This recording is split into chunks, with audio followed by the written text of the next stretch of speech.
Hello बच्चों, क्या हाल चाल है। देखिए बच्चों, बोर्ड परीक्षा में जो पूछे गए प्रश्न हैं उन प्रश्नों के कुछ उत्तर देख रहे हैं। इसमें हमने करा क्या है कि आपको दो वीडियो दे चुके हैं। चैप्टर आपका तीसरा चल रहा है। चैप्टर तीसरा वैद्युत धारा। वैद्युत धारा में आपको दो वीडियो दे चुके हैं, वैसे वीडियो आपको तीन दे चुके हैं। पहले हमने 60 नोट्स तैयार करवा दी है। इसके बाद इसमें भैया खंड जो आ और बा उसके क्वेश्चन दे चुके हैं, खंड सा के क्वेश्चन दे चुके हैं। आज खंड द आ और बा भैया एक एक नंबर के आते हैं, 2 नंबर का है। आज भैया जितने क्वेश्चन हैं वो सब 3 3 नंबर के हैं। तो इस हिसाब से भैया आज खंड द चालू करना है। तो देखिए क्वेश्चन नंबर पहला, करा हुई टिस्टोन सेतु की संतुलन अवस्था में भुजाओं के प्रतिरोधों के बीच संबंध स्थापित कीजिए।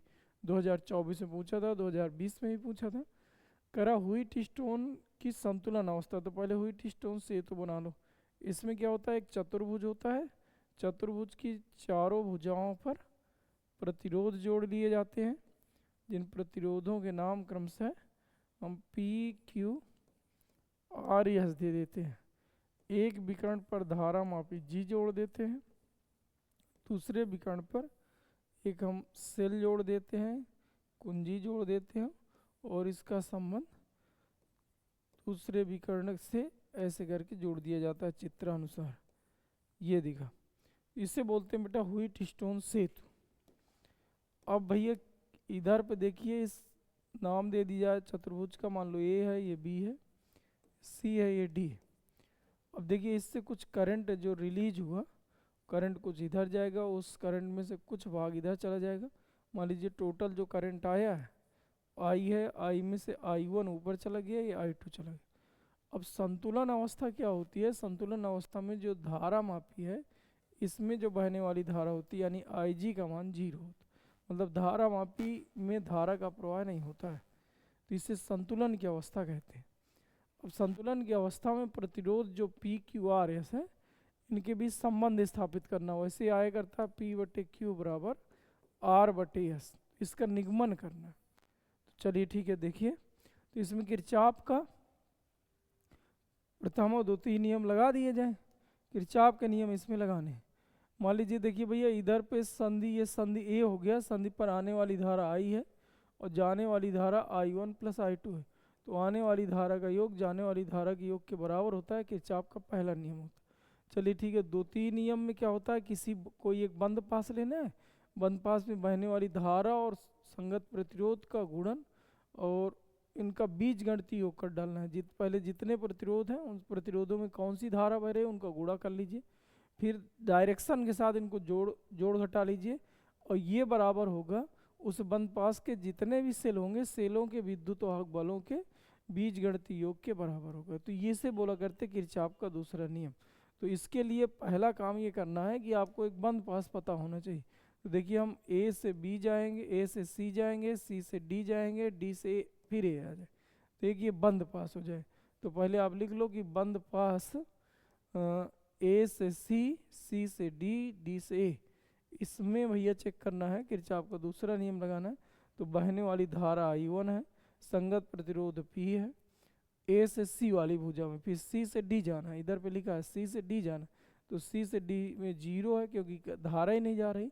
फिर आपको डी से ए जाना है, जबकि करंट का प्रवाह ए से डी की ओर हो रहा है, इसमें तीर बनाए और आप जा रहे हो डी से ए की ओर, तो मतलब इसको माइनस का लिख लें। इसमें करंट जा रहा है I2, प्रतिरोध है R, ये सभी के सभी भुजाओं पर प्रतिरोध जुड़ गए। तीन ही भुजा है, ए से बी, ए से सी, सी से डी, डी से ए। अब दूसरा काम है इन भुजाओं पर जो सेल लगे हैं उन सेलों का विद्युत वाहक बल जोड़ना है। अब देखिए ए से सी में कोई सेल नहीं लगा, सी से डी में धारा मापी लगी, सेल नहीं लगा, डी से ए में कोई सेल नहीं लगा है, तो कुल मिलाकर उत्तर आ गया इधर इधर 0।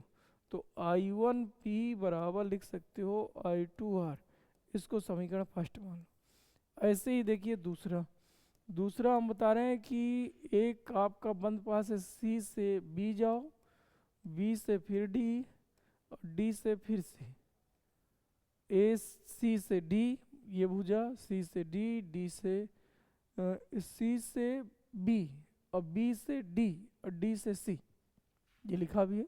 अब देखिए सी से जब बी जाएंगे तो इधर से जो धारा I1 गया था, I1 धारा इधर गया होगा। अब यहाँ धारा इसके बीच जाना नहीं, तो टोटल करंट इधर निकल गया होगा, तो मतलब ये I1 होगी। ऐसे भैया इधर से जो जाएगा वो I2 है। ये दोनों करंट यहाँ पहुँचने के बाद फिर इधर निकल गए होंगे, तो फिर I1 गए। जितना करंट बैटरी से निकलता है उतना ही करंट बैटरी में पहुँचता है, ये स्थिति है।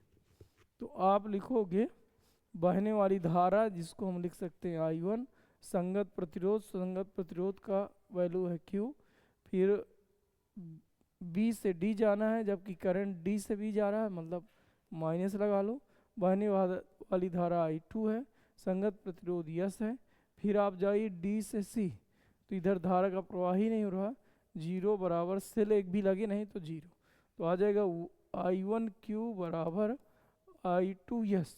ये समीकरण सेकंड हो जाए। अब दोनों समीकरण का भाग कर दीजिए, ये लिखा I1P बटे I1Q बराबर I2R I2S, इससे कट जाएगा तो उत्तर आ जाएगा P बटे Q बराबर R बटे S।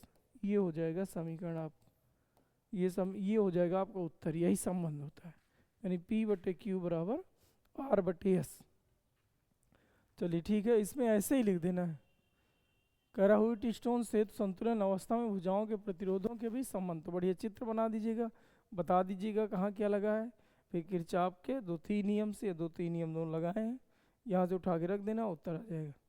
आगे देखिए क्वेश्चन नंबर आपका दूसरा, कह रहा है एक तार का प्रतिरोध 16 ओम है, इसे पिघलाकर पहले से आधी लंबाई का तार खींचा जाता है, नए तार का प्रतिरोध क्या होगा, 2024 में पूछा था। अब देखिए भैया इसमें आप करो क्या, नए तार का प्रतिरोध, तो देखिए एक तार ऐसे रही, मान लीजिए L1 लंबाई है, इसको पिघला कर हमने L1 लंबाई, इसकी लंबाई L2 कर दी। इसका एरिया मान लीजिए A1 है तो इसका एरिया A2 है, इसका प्रतिरोध मान लो R1 है तो इसका प्रतिरोध R2। अब पिघलाने पर क्या होता है कि आयतन जो होते हैं, आयतन चेंज नहीं होते हैं, आयतन, तो पहले का आयतन कितना हो जाएगा, A1 इंटू L1 बराबर ये हो जाएगा A2 इंटू L2, यानी L1 बटे L2 बराबर लिखा जा सकता है A2 बटे A1। ये समीकरण फर्स्ट। अब इनके प्रतिरोध रख लीजिए, तो प्रतिरोध का जो सूत्र होता है R बराबर रो L अपान A, तो R1 के लिए भैया ये लिख लो बटे R2 बराबर ये हो जाएगा रो L2 अपान A2, तो रो से रो कट जाएगा, R1 बटे R2 बराबर लिख सकते हो L1 बटे L2 इंटू A2 बटे A1। ये समीकरण में समीकरण फर्स्ट की वैल्यू रख दो, तो आ जाएगा R1 बटे R2 बराबर L1 बटे L2 का होल स्क्वायर, A2 बटे A1 के लिए जगह लिखा जा सकता है L1 बटे L2, तो R2 बराबर निकालोगे तो ये हो जाएगा L2 बटे L1 का होल स्क्वायर इंटू R1। अब इसी को हम लोग लिख लिया करते हैं n, तो R2 बराबर सूत्र होता है n स्क्वायर R1। अब n बराबर इधर पे कितना आ जाएगा, तो n बराबर जो आपकी वैल्यू बचेगी वो हो जाएगा n बराबर L2 बटे L1, ये ध्यान देना। अब ये सूत्र का निगमन हो गया, चूँकि 3 नंबर में आता है मैं पूरा कर दे रहा हूँ, 1 नंबर में होता तो हम यहीं से चालू ही करते, क्योंकि ये सूत्र ऑलरेडी तुम लोग को रटा हो, इसलिए ये भी लिख देते तो और बढ़िया रहता। R2 बराबर इस सूत्र में रखिए, तो n का मान L2 बटे L1। अब कह रहा है कि देखिए इसे पिघलाकर पहले से आधी लंबाई, यानी जो बाद में लंबाई है वो आधी है, पहले जो लंबाई थी मान लो L है तो पहले बाद की L/2 है, तो इससे इसको रख देना, तो L का मान 1/2 आ जाएगा। अब ये 1/2 की वैल्यू इधर रख दीजिए, तो 1/2 का स्क्वायर, R1 का मान दिया है 16, तो ये हो जाएगा 1/4 गुणे 16, तो ये आ जाएगा भैया 4 ओम। ये उत्तर है, इसका उत्तर आएगा 4 ओम। ठीक है, आगे देखिए क्वेश्चन नंबर अगला, ये भी दूसरे नंबर में ही दिया है। ए और बी के मध्य विभवांतर ज्ञात कीजिए। इस पॉइंट और इस पॉइंट के मध्य विभवांतर चाहिए। विभवांतर जब भी चाहिए तो इस पूरे को मान लीजिए सेल जैसा मान लीजिए, तो सेल के बाहर जो पोटेंशियल मिल रहा है वो आ चाहिए, यानी V बराबर E माइनस आई आर। ई की वैल्यू कितना दिया है 2, आई नहीं पता इसमें हमें, आर का मान दिया है 1 दिया। अब करंट हमें पता चल जाता तो विभवांतर निकल आता। करंट निकालने के लिए भैया सबसे अच्छा रूल है किरचॉफ का पहला और दूसरा रूल, इन्हीं रूलों को लगा दिया जाए। धारा निकालने के लिए रूल बनाया गया। रूल का पहला नियम ये है कि बैटरी में, क्योंकि इसके आगे बहुत आगे क्वेश्चन मिलेंगे, तो बैटरी जो लगी है इन बैटरियों में जिस बैटरी का वोल्टेज सबसे ज़्यादा है, जैसे 3 वोल्ट 2 वोल्ट 1 वोल्ट, तो सबसे ज़्यादा वोल्टेज वाली बैटरी के धन सिरे से करंट निकालो। मान लीजिए हमने आई करंट निकाला, यहाँ आई जाएगा, यहाँ तक आई गया। अब इसमें कुछ करंट इधर मुड़ जाएगा, कुछ इधर चला जाए, तो मान लो ये I1 है और ये कितना है I2, तो I बराबर बढ़ गया I1 और I2। इसी को किरचॉफ का पहला नियम कहा करते हैं। किसी संधि पर मिलने वाली समस्त धाराओं का बीजगणितीय योग शून्य होता है। अब यहाँ जो I1 गया है यही करंट इधर रख देना है, तो ये I1 ऐसा रख लो, ये V। अभी आगे जरूरत पड़ेगी तो हम इसमें रख देंगे I1 और निकाल लो। अब I1 निकालने के लिए देखिए इधर पे I1 जाएगा, इधर I2 जाएगा, फिर दोनों जुड़ जाएंगे तो दोनों जुड़ के फिर I बन जाएंगे। तो किसी बैटरी से जितना करंट निकलता उतना पहुंचना भी चाहिए, तो I निकला तो I पहुंचा। किरचॉफ का नियम लगाने के लिए पहले धारा वितरण सीख लें, जिस तरह से मैंने धारा का वितरण किया है ये सीख लें। इसके बाद एक एक बंद पास में धारा असंगत प्रतिरोध का गुणन कर डालना है, फिर उसका बीजगणितीय योग कर लेना है, और फिर उसी बंद पास में कितने सेल लगे उनके विद्युत वाहक बलों का बीजगणितीय योग कर लेना, भी दोनों को बराबर कर दे। तो इतना छोटा सा काम है, देखते जाओ। मान लीजिए भैया हम यहाँ से चल रहे हैं इस पॉइंट से, तो बहने वाली धारा I2 संगत प्रतिरोध 1, फिर यहाँ से सेल अभी नहीं चेक करना है, केवल प्रतिरोध ढूंढो। एक प्रतिरोध ये है, यहाँ कोई प्रतिरोध नहीं है, फिर यहाँ एक प्रतिरोध ये, तो आ जाएगा भैया इधर पे आ जाएगा I1 और इधर एक I1, और करंट देखिए जा रहा है इधर से इधर, और हम गए ऐसे फिर ऐसे फिर ऐसे, हम जा रहे हैं ऐसे, तो ये हो जाएगा माइनस, और यहाँ पहुँचने के बाद फिर यहीं आ गया, बंद पास बन गया बराबर। अब इसके सेल ढूंढो, तो भैया सेल ढूंढने के लिए अब प्रतिरोध नहीं देखना, सेल पहला मिला, पहला छोड़ दूसरा, बड़ा वाला सिरा प्लस का होता है, छोटा वाला सिरा माइनस का होता है। पहला छोड़ दूसरा रखोगे तो माइनस का 1 वोल्ट, फिर ऐसे जाओगे फिर ऐसे जाओगे, पहला छोड़ दूसरा रखना है तो प्लस का 2 वोल्ट, तो कुल मिला के आ जाएगा माइनस का I1 प्लस I2 बराबर 1, समीकरण फर्स्ट ये आ जाएगा। चलिए ठीक है, आगे देखिए अब हम लगा रहे हैं दूसरे बंद पास में भी यही रूल लगा रहे हैं। अब मान लीजिए भैया हम करें क्या, इधर से चला जाए, यहाँ चलते हैं और ऐसे ऐसे घूमेंगे ऊपर वाले में। चलिए यहाँ से गए तो यहाँ पर धारा I1 था, तो एक I1 आ जाएगा, फिर और आगे चलिए और आगे चाहिए यहाँ, फिर यहाँ धारा I हो गई थी, फिर यहाँ एक I और फिर इसी जगह पर आ गए। अब ये एक I ये हो गया बराबर, अब सेल जोड़ डालो, तो सेल पहला छोड़ दूसरा तो -2, इधर पहला छोड़ दूसरा तो +3। अब आप गौर करिए कि एक I1 प्लस इधर पे जो भैया I की वैल्यू है, ये I की जगह हम लिख सकते हैं I1 प्लस I2 बराबर 1, तो ये हो जाएगा 2I1 प्लस I2 बराबर 1। ये हो गया आपका समीकरण सेकेंड, ये आपका था समीकरण फर्स्ट। अब इन दोनों को हल आए कर लेना है, और वो भी हमें चाहिए I1, I2 निपटा देना है, तो I2 तो सीधा सीधा कट भी रहा है वैसे, तो ये हो जाएगा माइनस का I1 प्लस I2 बराबर 1, यहाँ पर आ जाएगा 2I1 प्लस I2 बराबर 1, तो घटा दीजिए बस, तो प्लस माइनस कट जाएगा, माइनस का 3I1 बराबर 0, तो I1 बराबर आ जाएगा 0। इसका मतलब I1 की वैल्यू 0 है, यानी इसमें करंट का प्रवाह नहीं हो रहा। और अगर करंट का प्रवाह नहीं हो रहा तो I1 की जगह 0 रखोगे तो 0 गुणे 1 बराबर 0, और इस तरह से देखा जाए तो 2 वोल्ट आएगा। इसका मतलब इस A और B के सिरों के बीच जो विभवांतर है वो 2 वोल्ट होगा। चलिए ठीक है, क्वेश्चन नंबर तीसरा देखिए। तीसरा कह रहा है, क्वेश्चन नंबर तीसरा कह रहा है चालक के प्रतिरोध पर ताप के प्रभाव का गुणात्मक व्याख्या कीजिए। ठीक है, देखिए जो चालक है ऐसे पदार्थ जिनमें धारा का प्रवाह किया जा सके चालक होते, जैसे धातुओं पर धारा का प्रवाह हो सकते, धातुएं चालक होती हैं, मिश्र धातुएं भी चालक होती हैं, वैद्युत अवघट भी चालक होते हैं, और अर्धचालक भी जब ये करंट का प्रवाह करते हैं तो ये चालक ही कहलाते हैं। अब इन पर ताप का क्या प्रभाव पड़ता है इसकी व्याख्या करना है। अब देखिए इन तीन के लिए सूत्र याद किए, R बराबर यम अपान यन ई स्क्वायर ए टाउ, इसके लिए भी सेम है रूल, और चालक के लिए भी R बराबर यम अपान यन ई स्क्वायर ए टाउ। और जो वैद्युत अपघट्ट है इसके लिए अभी बता रहे हैं, पहला दूसरा और ये तीसरा देख लीजिए। ताप पर क्या प्रभाव पड़ता है। मान लीजिए कोई धातु का एक तार ले लिया जाए, धातु का एक तार है, अब इसका ताप बढ़ाइए, टेम्परेचर बढ़ाएंगे, टेम्परेचर बढ़ाने में जो मुक्त इलेक्ट्रॉन है इनका स्पीड बढ़ जाता है, यानी ऊष्मीय वेग बढ़ जाती है। जैसे बाहर से ऊर्जा मिल जाएगी तो ऊर्जा पाकर और तेज़ी से गति करते हैं, और जब गति करते हैं तो इनकी जो टक्कर है वो और तेज़ी से होने लगती है और जल्दी समय पर होने लगती है।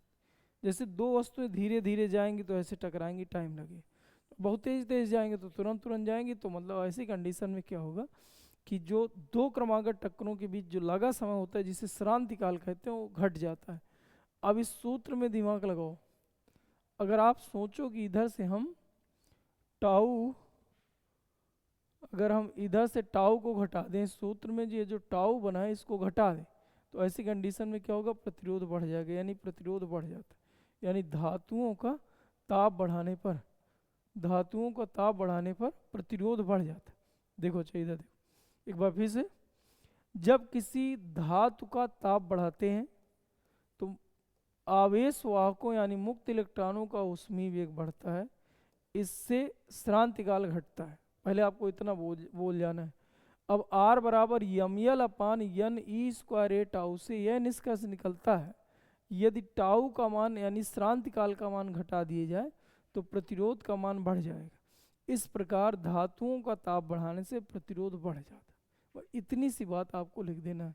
मिश्र धातु में सेम हूबहू वही चीज़ें लिखना है कि जब किसी मिश्र धातु का ताप बढ़ाते हैं तो आवेश वाहकों का ऊष्मीय वेग बढ़ता है, जिससे श्रांतिकाल घटता है। R बराबर यम अपान यन ई स्क्वायर ए टाउ से यह निष्कर्ष निकलता है कि यदि श्रांतिकाल टाउ घटेगा तो प्रतिरोध का मान बढ़ेगा। इस प्रकार मिश्र धातुओं का भी ताप बढ़ाने से प्रतिरोध बढ़ जाता है। लेकिन एक लाइन इसमें और जोड़ देना है, लेकिन मिश्र धातुओं का प्रतिरोध धातुओं की अपेक्षा बहुत कम बढ़ता है। मिश्र धातुओं का प्रतिरोध धातुओं की अपेक्षा बहुत कम बढ़ता है। चलिए ये बात लिख देना, तो दो चीज़ें आपकी तैयार हो गई।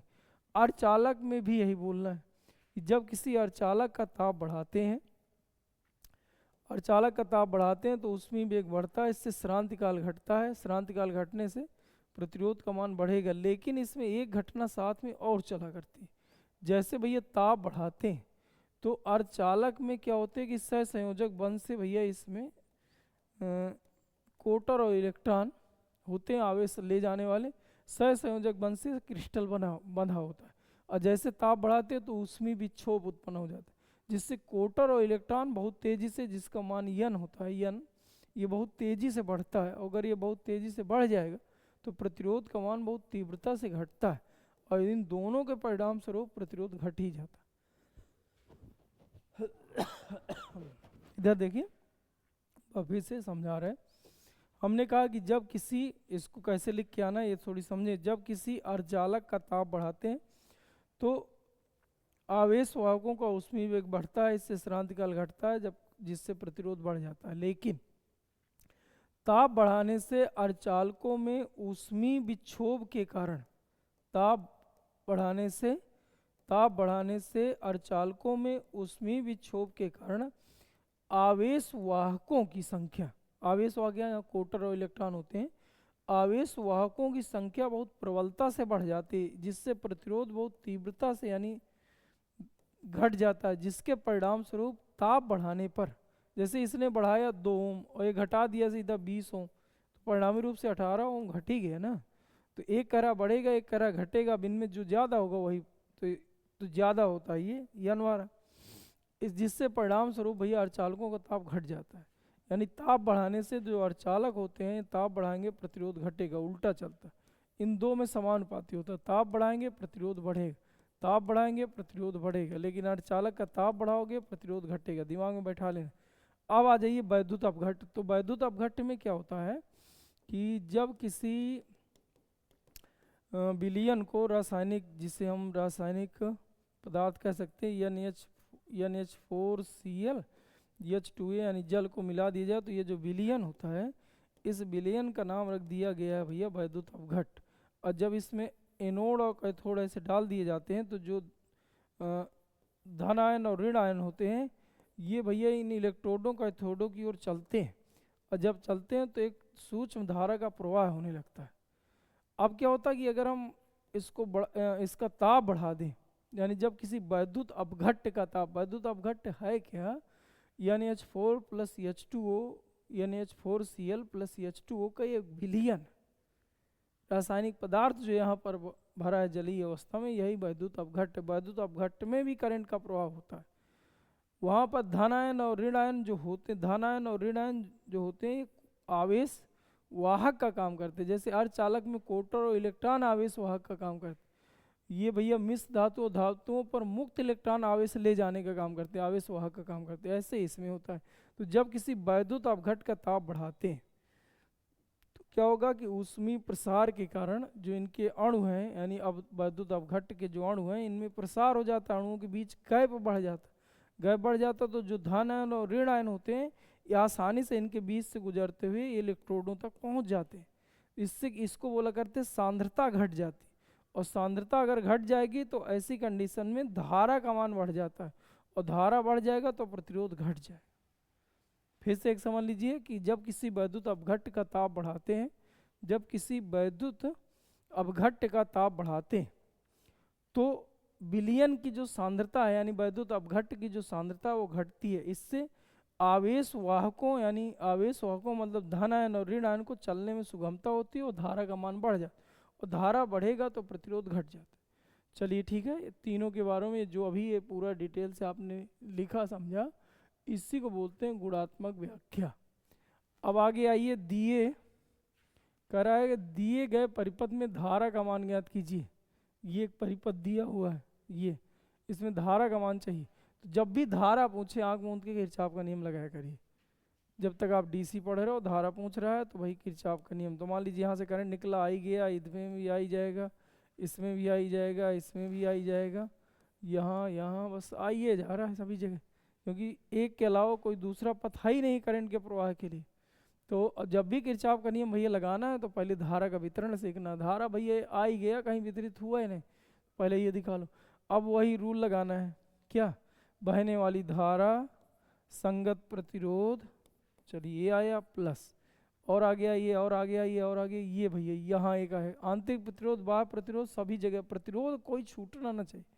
तो बहने वाली धारा संगत प्रतिरोध, बहने वाली धारा संगत प्रतिरोध, बहने वाली धारा संगत प्रतिरोध, यहाँ से गए थे घूम के यहीं तक आ गए। चलिए ठीक, अब इसमें सेल ढूंढिए। सेल देखिए, यहाँ सेल है नहीं, यहाँ सेल है नहीं, यहाँ सेल है नहीं, यहाँ सेल है। पहला छोड़ दूसरा रखना है तो प्लस का ई, पहला, अब आ गया ये, पहला छोड़ दूसरा तो प्लस का ई, पहला छोड़ दूसरा तो प्लस का ई। अब इससे हल कर लीजिए, उत्तर आ गया। कितना आ जाएगा, आई ले लो कॉमन, तो ये हो जाएगा आर प्लस 3r बराबर 3। तो आई चाहिए, तो आई बराबर 3 बटे आर प्लस 3r, ये उत्तर है। यही उत्तर दे रहा होगा, ये दिया हुआ है, यही उत्तर दिया है। चलिए ठीक है, अगला क्वेश्चन देखिए, क्वेश्चन नंबर चौथा। चौथे में क्या कह रहा है बेटा, कह रहा है किसी सेल के विद्युत वाहक बल और टर्मिनल वोल्टेज में विभवांतर में अंतर समझाइए। तो मान लीजिए भैया, देखिए एक परिपथ बना के आप लोगों को समझाया जाए। ये आंतरिक प्रतिरोध है, विद्युत वाहक बल है, ये मान लीजिए पूरा सेल है। सेल जो बाहर से हमें दिखता है वो कुछ इस तरह से दिखता है, प्लस का सिरा होता है, माइनस। और ये बाह्य परिपथ है, यानी कोई बल्ब जला रहे हैं, ऐसा बल्ब ही लगा लो, ज़्यादा फील आएगी। और ये पूरा परिपथ है, ऐसे करंट का प्रवाह किया जा रहा है। अब इसमें विद्युत वाहक बल क्या होता है, इस बात को आप समझें। मान लीजिए इसमें आपको करना क्या है कि 1 कूलाम आवेश लेना है। यहाँ से भैया जो आवेश निकल रहा है वो 1 कूलाम आवेश लेना है, और सेल सहित पूरे परिपथ में, यहाँ भी, यहाँ भी, यहाँ भी, सेल के अंदर पूरा घुमाना है। सेल सहित पूरे परिपथ में 1 कूलाम आवेश को घुमाना है। तो किया गया जो टोटल कार्य होता है उस टोटल कार्य को बोला करते हैं विद्युत वाहक बल। 1 कूलाम आवेश को सेल सहित पूरे परिपथ में प्रवाहित करने में किया गया कुल कार्य सेल का विद्युत वाहक बल कहलाता है। टर्मिनल विभवांतर क्या होता है? तो परिपथ के किन्हीं दो बिंदुओं के बीच, परिपथ के किन्हीं दो बिंदुओं के बीच के विभवांतर को, परिपथ के किन्हीं दो बिंदुओं के बीच के विभवांतर को, परिपथ के किन्हीं दो बिंदुओं के जो बीच, या ऐसे बोलें परिपथ के किन्हीं दो बिंदुओं के बीच 1 कूलाम आवेश को घुमाने में जो किया गया कार्य होता है उसे टर्मिनल विभवांतर कहते हैं। और सेल सहित पूरे परिपथ में घुमाने में किया गया कार्य जो होता है वो विद्युत वाहक बल। और परिपथ के किन्हीं दो बिंदुओं के बीच, यहाँ से यहाँ तक या यहाँ से यहाँ तक या यहाँ से यहाँ तक, पूरा राउंड नहीं कंप्लीट कराना, नहीं तो फिर विद्युत वाहक बल कहलाए। केवल किन्हीं दो बिंदुओं तक 1 कूलाम आवेश को प्रवाहित करने में किया गया जो कार्य होता है उस कार्य का नाम होता है टर्मिनल विभवांतर। ऐसा आप समझो, दोनों में अंतर ये होता है। अब आगे क्या कह रहा है? आगे कह रहा है कि 2 वोल्ट विद्युत वाहक बल वाली, तो भैया एक बनाइए इधर पे, इस ई का मान दिया है 2 वोल्ट विद्युत वाहक बल तथा कि एक सेल 3.9 ओम के बाह्य प्रतिरोध दिए, 3.9 ओम का बाह्य प्रतिरोध दिया से जुड़ी है। परिपथ में प्रवाहित धारा 0.5 एम्पियर है तो सेल का आंतरिक प्रतिरोध ज्ञात कीजिए। चलिए ठीक है। जब भी सेल से संबंधित क्वेश्चन है, 2 सूत्र आपको रखना है दिमाग में। पहला है I बराबर E upon R plus r, दूसरा है भैया V बराबर E माइनस आई आर। ये 2 सूत्र दिमाग में रख लीजिए। जब भी सेल से संबंधित सवाल आएगा इन्हीं में से कोई एक या दोनों को लगा के क्वेश्चन हल होगा। अब फिलहाल इसमें I दिया है तो I वाला सी सूत्र लगा दिया जाए, तो I बराबर E upon R plus r लगा दीजिए। तो I का मान 1/2 यानी 0.5 एम्पियर है। 1.5 को 1/2 लिख लो। विद्युत वाहक बल 2 है, बाह्य प्रतिरोध 3.9 है, प्लस स्मॉल आर हमसे पूछा गया। इस सूत्र में स्मॉल आर नहीं दिया, स्मॉल आर आपका क्वेश्चन मार्क, इस सूत्र में रखिए ऐसा कुछ निकलेगा। तो 3.9 प्लस आर बराबर 4, तो आर बराबर 4 माइनस 3.9, तो आर बराबर हो जाएगा 0.1 ओम। ये उत्तर है, 0.1 ओम ये उत्तर है। चलिए ठीक है, अगला क्वेश्चन देखिए, क्वेश्चन नंबर 5वां में ये कह रहा है, क्वेश्चन नंबर 5वां कह रहा है दिए गए परिपथ की सहायता से I1 I2 I3 के मान ज्ञात कीजिए जब स्विच यस को जिस क्षण दबाते हैं। चलिए ठीक है, इसमें 2 चीज़ें आप नोट करके रख लें अपने दिमाग में सीधा सीधा। ये जो कुंडली लगी है इसका नाम होता है कुंडली। कुंडली का जो प्रेरकत्व दिखाया गया है 5 हेनरी, इसका प्रेरकत्व का मात्रक होता है हेनरी, हेनरिक संकेत H। इसका केवल एक ही कार्य है, कार्य इसका ये होता है कि जब भी करंट बढ़े तो उसे घटाना है और जब करंट घटे तो उसे बढ़ाना है। और अगर करंट भैया ना बढ़ रहा है ना घट रहा है, कांस्टेंट है, तो भैया इसका कोई मतलब नहीं, तो इसका कोई मतलब नहीं है। तो कुंडली एक तार की तरह कार्य करती है। कुंडली ना इधर सीधा तार लगा देते, जैसे तारों में करंट का प्रवाह होता है प्रतिरोधहीन तारों में, ऐसे कुंडली में कोई रुकावट नहीं है, आराम से करंट का प्रवाह होता रहता है। ये तब एक्टिव होता है जब करंट है तो बढ़ता है तो करंट घटता है। अच्छा, जब स्टार्टिंग में करंट जैसे 0 से लेके 10 एम्पियर तक करंट, अचानक मान लो इसमें 10 एम्पियर करंट जाना है, स्विच ऑन करे, अचानक 0 से 10 तक बढ़ा, तो कुंडली इतनी एक्टिव रहती है करंट के प्रवाह को जो बढ़ रहा है वृद्धि को होने नहीं देता है। इसीलिए जैसे स्विच दबाते ही ऐसा मान लिया करते हैं कि जहाँ कुंडली लगी है यहाँ परिपथ टूटा हुआ है, ऐसा मान लेना है कि यहाँ परिपथ लगा ही नहीं, यहाँ से परिपथ टूटा हुआ। और काफ़ी देर बाद ऐसा मान लेना है कि यहाँ पर एक सिंपल सा तार लगा है। बस ये 2 चीज़ें अगर दिमाग में रख ली, जैसे अब इसको हल करके दिखा रहे हैं, तो ये क्वेश्चन आपका बहुत आसानी से हल हो जाएगा। देखिए इधर पे एक हमने यहाँ पर लगाया है भैया 5 ओम, और यहाँ से इसको काट दिए तार को, स्विच दबाने के ठीक बाद आए चेक करें, ये 10 ओम लिखा है, ये I2 लिखा है, ये I1 लिखा है, ये दोनों जुड़ गया है तो आई लिखा है, ये 10 वोल्ट लिखा है, स्विच यस लिखा है, स्विच को बंद करना है। ये क्वेश्चन है बेटा। ये पहला नंबर है, स्विच को जिस क्षण दबाते हैं तत्काल तुरंत अगले जैसे इधर को दबाए भैया बस उसी क्षण हमें चेक करना है।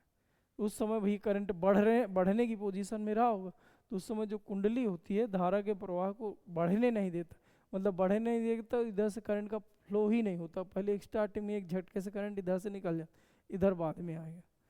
अब ऐसी कंडीशन में होगा क्या कि जब आर नेट निकालोगे तो इधर करंट की वैल्यू 0 है, तो एक तो उत्तर भी आ गया है क्योंकि इनके तीनों के उत्तर भी निकालना। दूसरा भैया करंट जो इधर से आया इधर से गया इधर गया, तो जब आर नेट निकालोगे तो केवल 5 ओम आया। करंट भैया इधर से आया है, थोड़ी देख लें, करंट यहाँ से आया, यहाँ से आया, यहाँ से यहाँ से यहाँ, तो केवल यहाँ प्रतिरोध मिला है, बाकी कहीं नहीं मिला क्योंकि इधर करंट का ही प्रवाह नहीं हो रहा। तो 5 ओम, तो आई जब निकालोगे तो आई बराबर वी बटे आर, तो वी का मान 10, आर का मान 5, तो आ गया 2 एम्पियर। इसका मतलब यहाँ से करंट 2 एम्पियर निकला, तो 2 इसमें भी गया होगा, इसका मतलब I1 का मान भी 2 एम्पियर है। फिर यही करंट घूम के इधर I बना है, तो I का मान भी 2 एम्पियर है। तो ये पहले के आपके उत्तर हो गए पहले नंबर के। अब आप आइए दूसरा नंबर।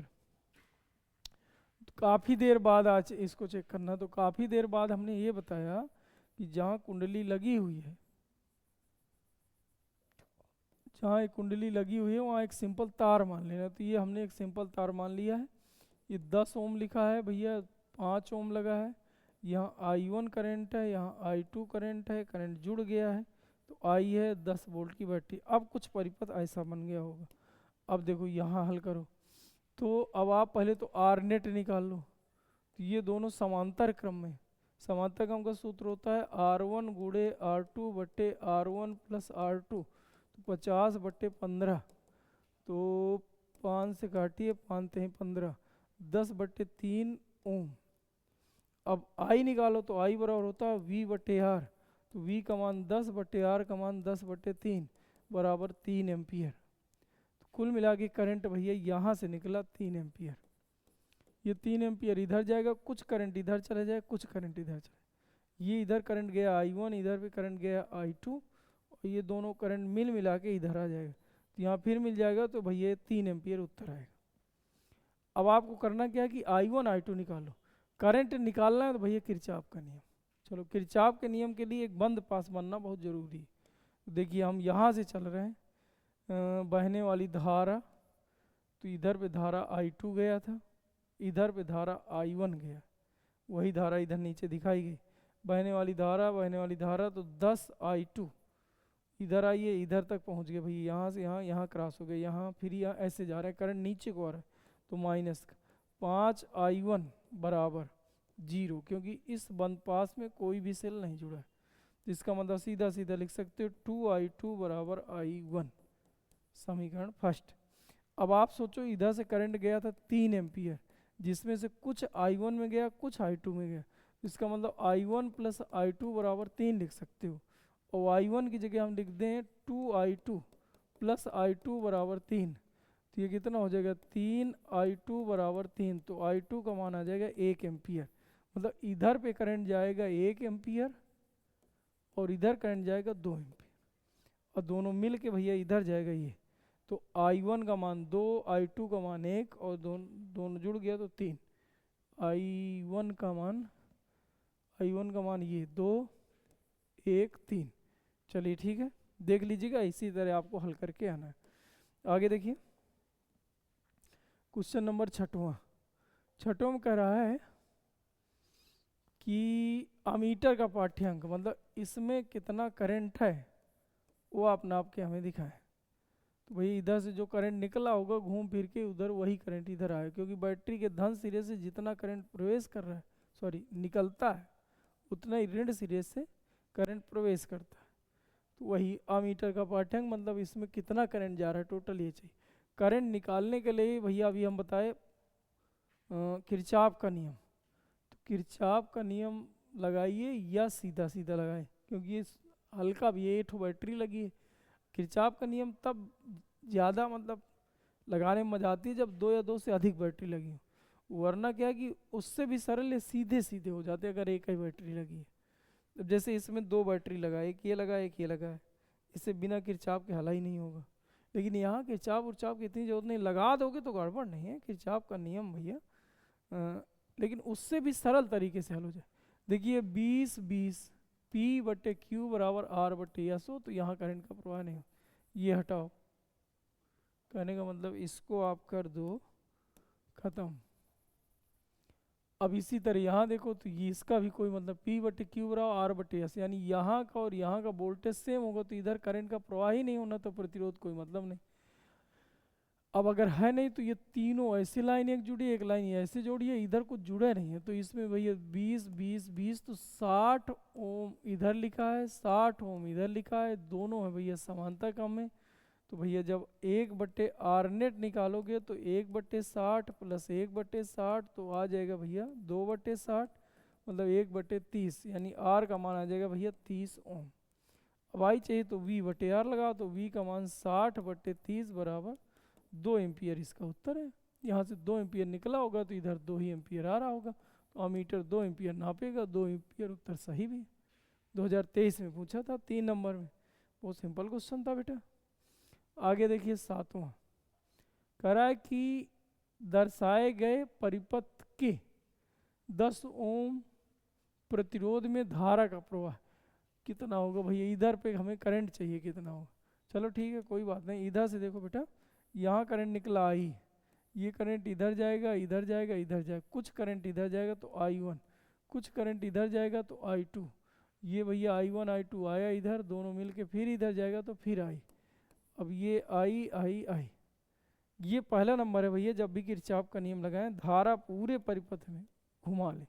अब चलो हम यहाँ से चलना चालू होते हैं, जैसे प्रतिरोध मिले रुक जाना, ये प्रतिरोध मिला तो 6 I1, फिर आगे बढ़िए 3 I बराबर, फिर क्योंकि यहीं आगे अब सेल ढूंढो, जैसे सेल मिल जाए पहला छोड़ दूसरा रखना है, पहला छोड़ दूसरा 4.5, फिर इधर जाए इधर आए इधर आई इधर इधर, कोई सेल नहीं मिला तो ये हो गया।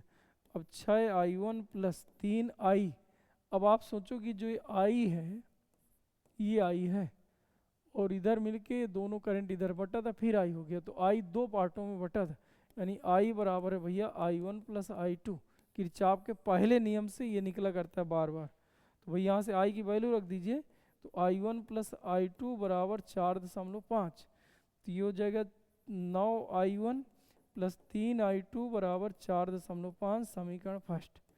अब देखिए एक बंद पास और कोई ले लो, मान लीजिए बंद पास हम यही लिए ले रहे हैं बेटा, ये ऐसे चलेंगे, ये एक बंद पास है। तो देखिए बहने वाली धारा है I1, संगत प्रतिरोध अच्छा है, लेकिन करंट जा रहा है इधर और हम जा रहे हैं भैया इधर, तो हम जा रहे हैं इधर तो माइनस लगा दो, फिर हम गए इधर, फिर गए हम इधर, तो ये आ जाएगा भैया प्लस का, और 10 I2, 10 प्रतिरोध ये करंट I2 इधर से गया, फिर हम घूम के यहाँ आ गए। अब सेल जोड़ डालो, तो इधर कोई सेल है नहीं, इधर पहला छोड़ दूसरा, तो मतलब 3 वोल्ट। अब इसको आप लिख सकते हो माइनस का 6 I1 प्लस 10 I2 बराबर 3। हमें चाहिए I2 करंट चाहिए, क्योंकि 10 ओम में कितना करंट प्रवाहित हो रहा है वो क्वेश्चन मार्क है इधर, तो I2 चाहिए, तो मतलब I1 निपटा दो। I1 निपटाने के लिए इधर पे देखिए, इधर भैया लिखा है 9 और इधर लिखा है 6, तो यहाँ 2 का गुणा कर दो और यहाँ 3 का गुणा कर दो, उत्तर आ जाएगा। 2 का गुणा करिए तो ये आ जाएगा भैया 18, विलोपन विधि लगा रहे, 9 दूनाई 18 I1 प्लस 3 दूनाई 6 I2 बराबर 4.5 गुणे 2 बराबर 9। 3 का गुणा करो तो माइनस 18 I1 प्लस 30 I2 बराबर 3 त्रिकाई 9। अब भैया इनको जोड़ दीजिए तो इससे निपट जाएगा, ये हो जाएगा 36 I2 बराबर 9 9 18, तो I2 बराबर आ जाएगा 18/36, कुल मिला के आ जाएगा भैया 1/2, यानी 0.5 एम्पियर इसका उत्तर, ये इसका उत्तर। चलिए ठीक, अच्छा जैसे हम ये दूसरा जो समीकरण बनाए हैं इधर ही घूम गए हैं, तो ऐसा जरूरी नहीं था। आप क्या करते कि इधर जैसे देखिए ब्लैक कलर से मैं दिखा रहा हूँ, ये जाते ये जाते ये जाते ये जो ये ब्लैक कलर से दिख रहा है इसको भी बना के फिर हल करते तो उत्तर यही आया ना था। लेकिन अब भैया एक बात और समझो, इसमें उत्तर जो दे के रखा वो 0 एम्पियर दिया है, हमारा आया भैया 0.5 एम्पियर यानी 1/2 एम्पियर। तो इसमें क्या था कि थोड़ा सा संशोधन है चित्र में। अगर भैया हम इसको भैया प्लस का सिरा कर लेते यानी बड़ा, और ये दूसरा वाला छोटा कर लेते, अब इसका उत्तर 0 आ जाता।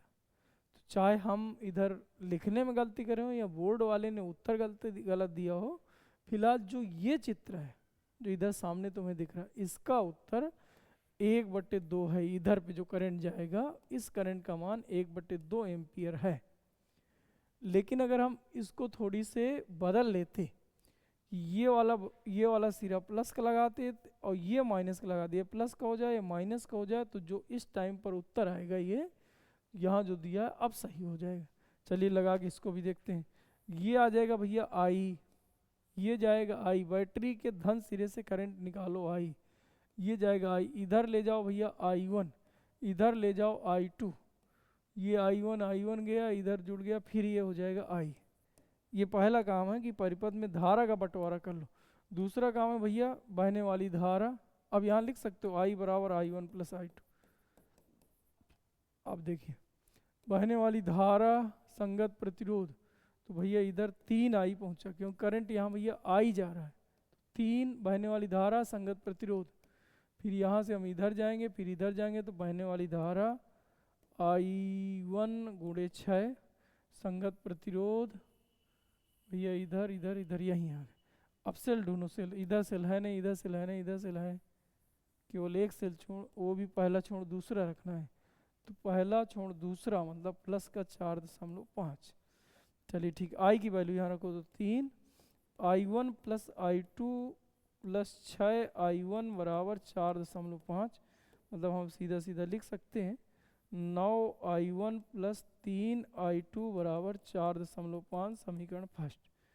अब आ जाइए दूसरा, दूसरा इधर ही घूमो फिर उसी तरह, तो 6I1 फिर इधर गए, फिर इधर भैया करंट इधर को जा रहा था हम अपोजिट जा रहे हैं तो माइनस 10I2 बराबर इधर इधर पहला छोड़ दूसरा तो 3। ये समीकरण आपका सेकंड है। अब इसमें करना क्या था, हमें चाहिए था I2 यानी I1 निपटा देना, ये I1 है ये I1 है, तो इसमें 2 का गुणा और इसमें कर दीजिए भैया 3 का गुणा, 2 गुणा करिए तो 9 दूना 18I1 प्लस 6I2 बराबर 9, इसमें 3 का तो 6 त्रिक 18I1 माइनस 30I2 बराबर 3 त्रिकाई 9। वो आप घटाएंगे तो minus plus minus, plus minus cut जाएगा, माइनस माइनस कट जाएगा, कुल मिला के 36I2 बराबर 0, तो I2 बराबर 0। इसका मतलब उत्तर आपका ये जो इधर दिया है इसको सही करना है तो ये वाला सिरा प्लस कर लो और ये वाला सिरा माइनस कर लो, तो आपका उत्तर मैच कर जाएगा। चलिए ठीक है, अगला देखते हैं। अगला कह रहा है क्वेश्चन नंबर 8वां में ये कहा है किसी चालक के प्रतिरोध एवं प्रतिरोधकता का ताप से संबंध लिखिए। तो देखिए RT बराबर R0 1 plus alpha delta T, ये प्रतिरोध का ताप के साथ संबंध होता है, और प्रतिरोधकता का संकेत होता है भैया रो टी बराबर rho zero 1 plus alpha delta T, ताप के साथ यहाँ जो डेल टी है ताप में वृद्धि, ये लिखा है। जहाँ एल्फा होता है इसको बोला करते हैं प्रतिरोध ताप गुणांक, और भैया ये क्या है तो 0 डिग्री सेल्सियस पर प्रतिरोधकता, ये क्या भैया T डिग्री सेल्सियस पर प्रतिरोधकता। चलिए ठीक है, इनको पहले सूत्र लिख देना और सभी के बारे में कौन क्या है उसको नीचे आप जहाँ पर ये डिटेल से पूरा लिख देना हिंदी में। चलिए आगे देखिए फिर क्या कह रहा है। आगे कह रहा है कि प्रतिरोध के ताप गुणांक को परिभाषित कीजिए, यानी इसे अल्फा की डिफिनीशन बताना है। तो आर टी बराबर है आर जीरो और इसके अंदर गुणा कर लो आर जीरो का, तो ये आ जाएगा R zero alpha del T. इसको इधर ले जाओ तो R T minus R zero बटे आर जीरो बराबर अल्फा डेल टी। तो अल्फा बराबर अगर निकालोगे तो ये डेल आर बटे R zero into del T ये आता बेटा। पहले तो सूत्र निकालो, अब सूत्र से डिफिनीशन बोलना है तो डिफिनीशन बोल लीजिए। अब आप क्या करोगे, ये है भैया 0 डिग्री सेल्सियस पर, 0 डिग्री सेल्सियस पर किसी पदार्थ का प्रतिरोध है जिसको हम आर जीरो कहते हैं। अब ऐसी कंडीशन में यदि 1 डिग्री सेल्सियस ताप बढ़े, डेल टी का मान 1 रखना है, डेल टी का मान 1 रख दीजिए। और ये प्रतिरोध भैया एकांक ले लो, ये प्रतिरोध भी 1 ले लो, 1 ओम। तो ये 1 हो जाएगा, ये 1 हो जाएगा, तो कट गया। 1 का गुणा 1 और 1 से 1 का भाग करोगे तो उतना ही आना है। तो ऐसी कंडीशन में आ जाएगा जो अल्फा है वो डेल आर के बराबर आ जाएगा। बस यहीं से डिफिनीशन बनाना है। आपको बोलना है यदि किसी पदार्थ का 0 डिग्री सेल्सियस ताप पर प्रतिरोध 1 ओम, तो उस पदार्थ का ताप 1 डिग्री सेल्सियस बढ़ाने पर प्रतिरोध में हुई वृद्धि को अल्फा कहते हैं, यानी प्रतिरोध ताप गुणांक कहते हैं। क्या यह बात समझ में है? आप समझिए, यदि यहाँ से आप समझ सकते हो, यहीं से बोलिए सीधे, इन दोनों को एक आप बोलना है। यानी यदि किसी पदार्थ का 0 डिग्री सेल्सियस पर प्रतिरोध 1 ओम, यदि किसी पदार्थ का 0 डिग्री सेल्सियस पर जो प्रतिरोध यानी आर जीरो 1, तो उस पदार्थ का ताप 1 डिग्री सेल्सियस बढ़ाने पर जो प्रतिरोध में वृद्धि हुई है उसी प्रतिरोध में वृद्धि को प्रतिरोध ताप गुणांक कहते हैं। क्या ये बात समझ में है? यानी 0 डिग्री सेल्सियस पर एकांक प्रतिरोध वाले किसी तार का ताप 1 डिग्री सेल्सियस बढ़ाने पर इस तार के प्रतिरोध में हुई वृद्धि को प्रतिरोध ताप गुणांक कहते हैं, प्रतिरोध ताप गुणांक कहते हैं। तथा इसका मात्रक लिखिए, तो भाई यहाँ से मात्रक निकालो। ये डेल आर लिखा है तो डेल आर मतलब प्रतिरोध, प्रतिरोध का मात्रक ओम, बटे आर जीरो मतलब ओम, बटे डिग्री सेल्सियस टेम्परेचर का मात्रक होता है डिग्री सेल्सियस, तो ओम से ओम कट जाएगा, इसका मात्रक हुआ करता है प्रति डिग्री सेल्सियस। चलिए ठीक है, बहुत अच्छा। आगे देखते हैं। क्वेश्चन नंबर दिया है 9 में क्या कह रहा है? कह रहा चित्र में प्रदर्शित तार का प्रतिरोध 1200 ओम है। चलिए इसका एक चित्र हम भी बनाते हैं, इसको और नीचे कर लो। ये उत्तर आ रहा है वोल्ट मीटर का पाठ्यांक, हम इधर पे बना रहे हैं। एक भैया ऐसे करके तार दिया हुआ है, देख लें इधर, तार का नाम दिया है ए बी। इसका जो टोटल प्रतिरोध है, टोटल ये जो प्रतिरोध है वो 12,000, ये टोटल प्रतिरोध 12,000 ओम है। चलिए ठीक है। आकर इनके सिरों के बीच वोल्टेज, तो ये वोल्टेज लगा लो, वोल्टेज दे दिया है 220 वोल्ट। ये कह रहा 220 वोल्ट विभवांतर लगाया जाता है। वोल्ट मीटर का प्रतिरोध, अभी एक वोल्ट मीटर लगा है, ये चित्र में इधर दिख रहा है, तो इधर एक वोल्ट मीटर लगा है और ये भैया सी पॉइंट को टच कर रहा है। इसका प्रतिरोध भैया 6000 ओम दिया है। फिर कह रहा है कि तार पर बिंदु सी, तार पर बिंदु सी, एक तार है बिंदु सी ए, कह रहा है बिंदु ए से इसकी 1/4 दूरी पर है। तो इसका मतलब जो सी है ए से 1/4 दूरी पर, तो टोटल का प्रतिरोध भैया 12,000 है।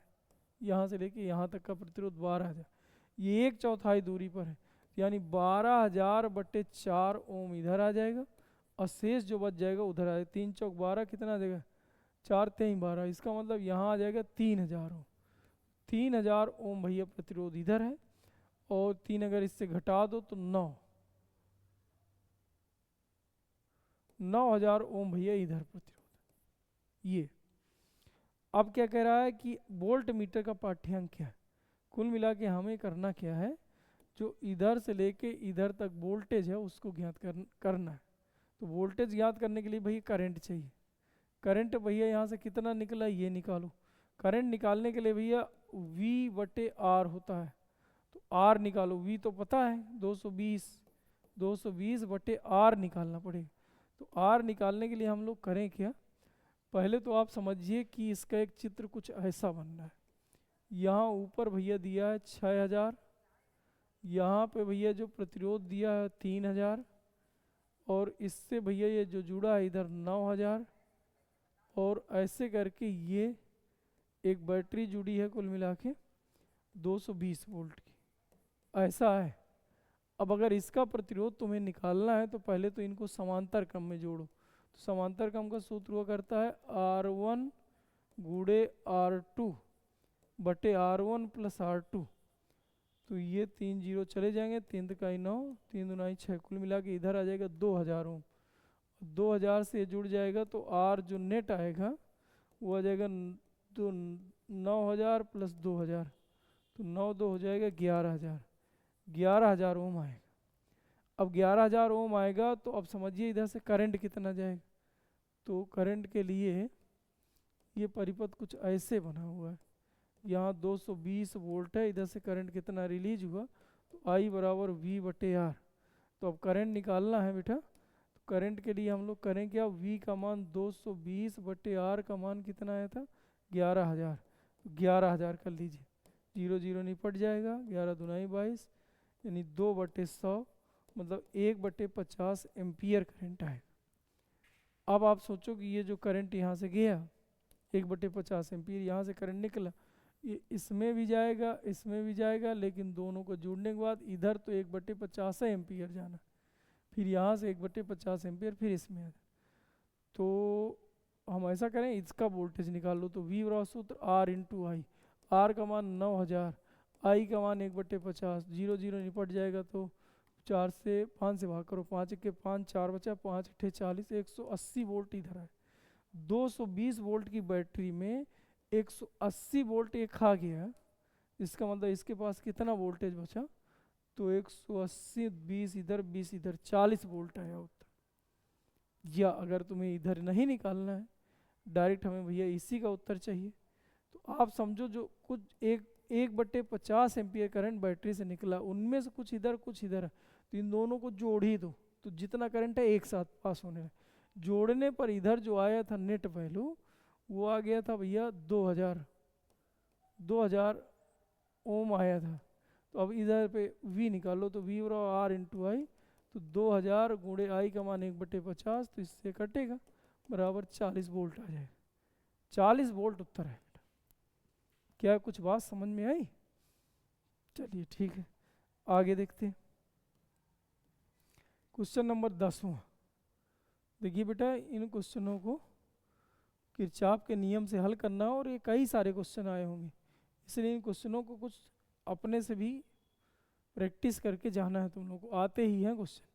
अब देखिए, इसमें करंट दिया, करंट का बंटवारा कर दिया, हमें कुछ नहीं करना है। I2 है तो इधर पर भी I2 ही जाएगी, और इधर से भैया I1 है, ये I3 है, और इधर से भैया करंट I1 निकला है, इधर पर भी I1 है, ये भैया I1 है, और ये करंट ऐसे जाएगा, फिर यहाँ करंट गया, फिर ये इधर जितना निकला बैठे तो इधर I2 इधर लौट आएगा, I1 इधर पहुँचे। बंद पास लिखो, यहाँ से चलना चालू कर रहे हैं। देखिए रेड कलर से मैं खींचता भी जा रहा हूँ, जैसे प्रतिरोध मिले रुक जाना। ये मिला प्रतिरोध, तो 1 लिख लो। इसमें धारा कितनी जा रही I2, चलो आगे बढ़िए, फिर इधर जा रहे हैं, करंट भी इधर जा रहा है, हम भी इधर जा रहे हैं, प्लस का रखेंगे, तो फिर से 1 मिला, तो 1 I3 प्लस का लिखेंगे। हम यहाँ तक पहुँच गए, तो जहाँ चले थे वहीं पहुँच गए, रेड से रेड मिल गए। अब आप चेक करो सेल, चलिए ठीक है, इसको मिटाते हैं, फिर सेल चेक करते हैं। तो भैया यहाँ जैसे सेल मिले रुक जाना है, यहाँ से गए सेल मिला, पहला छोड़ दूसरा रखना है, 2 रख दो, पहला छोड़ यानी पहला माइनस का दूसरा प्लस का, और भैया ये 2 वोल्ट नहीं, यहाँ पर लिखा 1 वोल्ट, तो इसको लिख लीजिए भैया 1।